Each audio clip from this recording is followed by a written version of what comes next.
Hello friends, IPO series analysis के और एक वीडियो में आप सभी का वेलकम। होपफुली आप सभी लोग स्वस्थ एंड दुरुस्त होंगे। तो आज एक इंटरेस्टिंग कंपनी का मैं आईपीओ एनालिसिस करूंगा, बट इसमें एक प्रॉब्लम क्या है पता है? आपको डायरेक्टली मिलेगा नहीं, मतलब आप लोग सब्सक्राइब नहीं कर पाएंगे। क्यों नहीं कर पाएंगे वो बताते हैं अभी थोड़ी देर में। तो जो लोग इस चैनल पे नए हो प्लीज़ सब्सक्राइब कीजिए इस चैनल को। और अगर आपको आईपीओ एनालिसिस सीरीज के वीडियोज अच्छे लगते हैं तो उधर एक प्लेलिस्ट बना हुआ है, आप लोग देख सकते हो दूसरे वीडियो, और उसके हिसाब से आप अपना इन्वेस्टमेंट डिसीजन भी ले सकते हो। तो जिस कंपनी का आईपीओ एनालिसिस हम लोग आज करेंगे उसका नाम है के फिन टेक्नोलॉजीज। ये एक General Atlantic banked financial services provider है। अब मैं जो बात बता रहा हूँ कि इनका आईपीओ तो आएगा, बट आप लोग सब्सक्राइब नहीं कर पाओगे क्योंकि ये आईपीओ है पूरा ऑफर फॉर सेल, मतलब ओएफएस। तो इधर जनरल अटलांटिक जो सिंगापुर की कंपनी है, जो इन्वेस्टमेंट इन्होंने किया था, उधर से ये लोग निकलना चाह रहे हैं। तो जो भी स्ट्रेटेजिक इन्वेस्टर हैं उनको अपना जो स्टेक है वो देके जाएंगे, बट इनका जो प्रोसेस होगा वो आईपीओ के थ्रू ही होगा। तो ऑलरेडी इस कंपनी ने डीआरएचपी फाइल कर दिया है। तो कंपनी के बारे में और थोड़ा डिटेल्स में जान लेते हैं।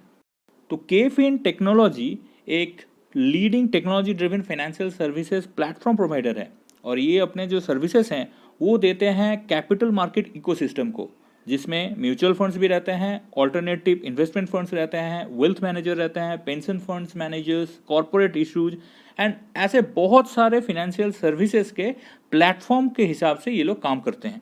कंपनी का शॉर्ट हिस्ट्री अगर बताएं तो 2017 में इसका फॉर्मेशन हुआ, तब इसका नाम था KCPL advisory services private limited.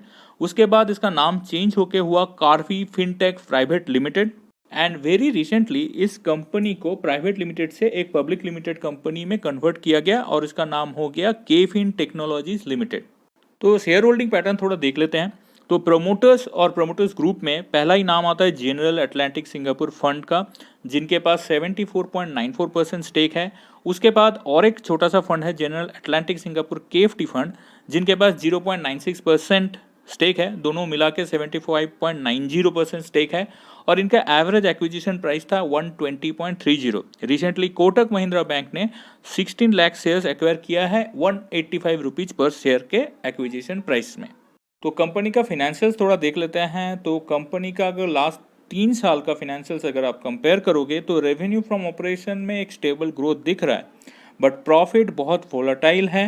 And recent जो फिनेंशियल ईयर कंप्लीट हुआ था उसमें इन्होंने लॉस बुक किया था, एंड इनका जो अर्निंग्स पर शेयर है ऑब्वियसली वो भी नेगेटिव ही है लेटेस्ट फिनेंशियल ईयर में। अगर नेट एसेट वैल्यू की बात करें तो वो ऑलमोस्ट बन रहा है 23 रुपीज़, और रीसेंट फिनेंशियल ईयर में ऑलमोस्ट 35 रुपीज़ के आसपास। कंपनी का डेट प्रोफाइल थोड़ा सा स्टेबल हुआ है, एंड उन्होंने अपना जो बोरोइंग्स है वो थोड़ा कम किया है। That is a good for the company. Company के लिटिगेशंस की अगर बात करें तो लेटेस्ट जो नंबर्स इन्होंने रिपोर्ट किया है वो है ऑलमोस्ट 25 करोड़ के आसपास, एंड इनका जो कंटिंजेंट लायबिलिटी इन्होंने बना के रखा है वो ऑलमोस्ट 36 करोड़ के आसपास बना के रखा है। कंपनी का कैश फ्लो अगर आप देखोगे तो for the physical years net cash from operating activities positive ही रहा है, एंड धीरे धीरे ग्रो भी किया है, which is a good thing. And 9 months का अगर कंपेयर करोगे 2021 वर्सेस 2022, उधर भी एक स्टेडी ग्रोथ दिख रहा है। बट अगर आप नेट कैश फ्लो अगर देखोगे तो फिजिकल ईयर्स में इन्होंने नेगेटिव कैश फ्लो 2 बार रिपोर्ट किया है, which is again showing that their cash management at the investing and financing activity level थोड़ा सा वीक है। कंपनी का बैलेंस शीट एनालिसिस अगर आप करोगे तो टोटल एसेट नंबर में एक स्टडी ग्रोथ है। अगर इनका डेट टू इक्विटी का बात करें तो वो ऑलमोस्ट 24% के आसपास है, बट रिसेंट ईयर्स में इन्होंने अपना जो डेट टू इक्विटी है वो मोर स्टेबल जोन में लेके आए हैं। पहले इनका debt to equity almost more than 40-45% हुआ करता था। कंपनी का पीएनएल एनालिसिस अगर आप करोगे तो 9 मंथ्स एंडिंग जो नंबर्स हैं वो बहुत इंप्रेसिव है। 9 मंथ्स का जो ग्रोथ है वो भी बहुत अच्छा है, एंड मार्जिन बहुत इम्प्रेसिवली बड़ा है। तो 9 मंथ्स जो नंबर है एंडिंग 31 दिसंबर 2021, उनका जो ग्रॉस मार्जिन बनता है ऑलमोस्ट 30% के आसपास, एंड ऑपरेटिंग मार्जिन बनता है 24% के आसपास, एंड नेट प्रॉफिट मार्जिन बनता है 15 to 16% के आसपास, which is quite good. But इनका जो फिजिकल ईयर एंडिंग जो नंबर्स हैं उधर के जो मार्जिन्स हैं वो उतने इम्प्रेसिव नहीं है. कंपनी का वैल्यूएशन थोड़ा देख लेते हैं. तो इनका जो वेटेड एवरेज ईपीएस वो आ रहा है -1.80. ये इसीलिए है क्योंकि FY21 में इन्होंने -4.28 का ईपीएस रिपोर्ट किया था.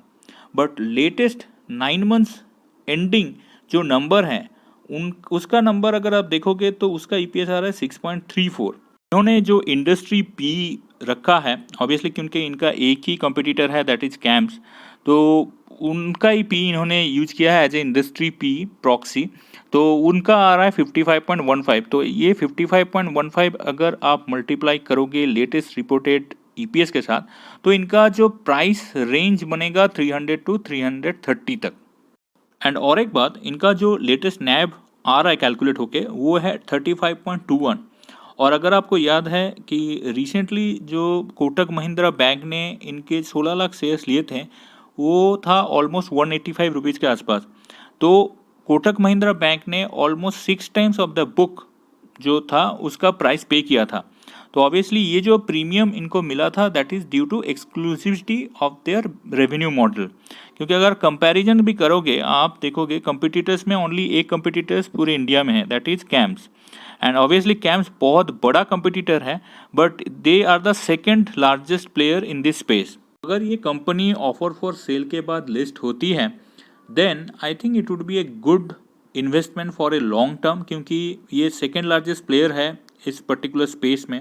और इस कंपनी का बिजनेस मॉडल यूनिक होने के साथ साथ इनका जो रिलेशनशिप है with their clients obviously some of them are like very big names like Nippon Life AMC, UTI, Axis AMC, then international investors like BPI Investment Management. तो एक well established business model, second largest player in this particular space, good relationship with big clients, ये सब इस company के positives हैं. Negatives की अगर बात करें obviously volatility in the net profit number and इनका जो मार्जिन्स भी है वो भी उतना स्टेबल नहीं है. एंड जो रिसेंट कंट्रोवर्सीज आए थे इस कंपनी को लेके तो वो एक बड़ा नेगेटिव है. होपफुली आपको ये एनालिसिस अच्छा लगा है. एनीवे अगर आप इस कंपनी में इन्वेस्ट करना चाहते हो तो जब लिस्टिंग होगा उसके बाद आप इन्वेस्ट कर सकते हो. But what ever you do your own research before investing. Thanks for watching.